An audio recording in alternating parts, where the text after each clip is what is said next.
welcome back. Coming up, I catch up with fashion label Untouched World. Corinne, are you sure this is how you acclimatise for a trip to the International Antarctic Centre? Kalia, I'm busy, and Sam lets loose with the misfits of science. Oh, it's working. Antarctic Centre, here we come. Ah, batteries! Ah!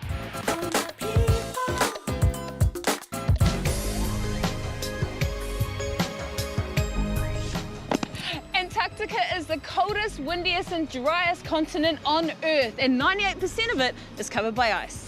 It has fascinated scientists for centuries, and 75% of those travelling to Antarctica leave from right here. So we've come to the Christchurch International Antarctic Centre to find out more about its role in New Zealand's exploration of Antarctica. Let's go. Meet Richard Benton. Richard, can you tell us what is the International Antarctic Centre? It's where the United States, the Italian and the New Zealand Antarctic programs are based. This is where you really come to check in for your flight, collect your clothing and actually fly to Antarctica. There are two main components to the International Antarctic Centre. What happens in each? We have the scientist component, which is where the working Antarctic campus actually is. And we have this building here, which is the tourist attraction. Antarctica is a completely unknown world to me. Can you tell us a little bit about it? It's cold. Coldest recorded temperature was minus 89.2 degrees Celsius. It's windy, winds in excess of 300 kilometres an hour. It's dry, only around 5 centimetres of snow falls at the South Pole. What are the main reasons people go to Antarctica? But largely to conduct science down on the ice. Why should we care about what happens in the Antarctic? Mainly because Antarctica is a wonderful barometer for the world's weather and the world's health. If Antarctica's healthy, the rest of the planet's going to be healthy too. Richard, we're here on the operational side. What happens here? Well, in this building here is where the Antarctic clothing is kept. We have an Antarctica New Zealand warehouse, so a lot of the supplies that are going down to the Antarctica are prepared. How long do most people stay in Antarctica for? It really depends on the task that they're going to carry out while they're down on the ice. Some people might go down for 4 or 5 days. Other people will be down there for almost 6 months, 6 to 8 months actually. You've really got to be going down as a guest of one of the Antarctic programs here. Now, you've been a few times. What was it like? Look, I've been very lucky. I've been 4 times. It's a life-changing experience to go to Antarctica because it's so quiet when you get out into the field on your own. You can almost hear your heartbeat, and that's quite a special feeling. So this is where everyone comes to check in for their flight? That's right. Well, Richard, we're all dressed up. We're ready to go to Antarctica.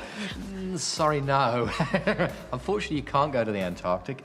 It's really just reserved for the scientists and support staff. Well, how do we get an Antarctic experience then? Well, the next best thing, of course, is to come and visit the tourist attraction.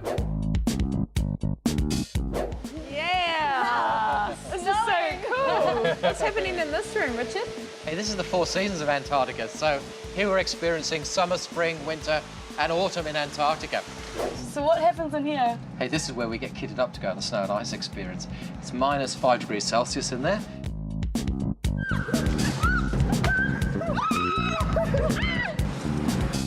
Hey, so we're inside our Antarctic gallery, a place you can really discover more about what happens down on the ice. Hey, but guess what? I've got a surprise for you. Why don't we make a call down to Scott Base and see what the guys are doing down there? Scott Base is the New Zealand base in Antarctica? Absolutely. It's winter, it's complete darkness. Scott Base talking to Grant. What do you actually do in Antarctica? I basically run the base. We have 16 people here for the winter. Our main task is really just keeping the base running over the winter so it's all ready to go for the summer season when all the scientists come down and do their research.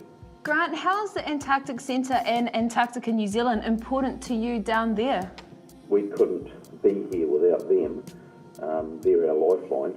Why do you think it's important that we know what you're doing down there? I think that the more knowledge the whole world has about what goes on in Antarctica, the better chance we have of keeping this planet on track. For sure. You're in complete darkness 24/7 down there, Grant. What's that like? Well, it's a bit weird, actually.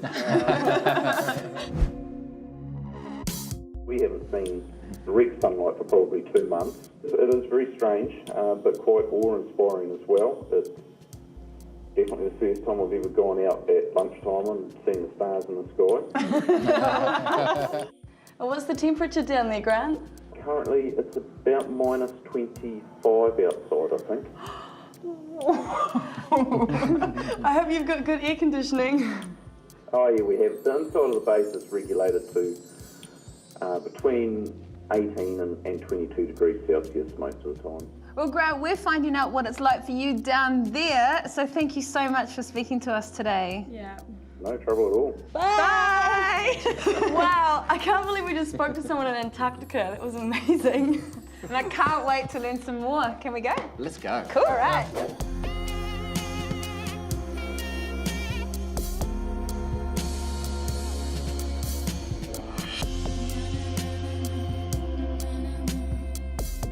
Wow, that was amazing. Thanks so much to Richard and everyone here at the International Antarctic Centre. For showing us how important they are to the lives of those in the Antarctic and for the preservation of a global treasure. Hey, our pleasure.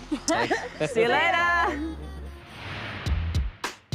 Hey, it's prize time. All you have to do to win this Pacific Beach Street puffer vest and this $100 voucher from Jeans West is... Log on to our website and tell us the MC names of the 2 boys in Misfits of Science. Now stick around after the break because I catch up with Untouched World. And I mix it with the rebels of Misfits of Science. Check this out.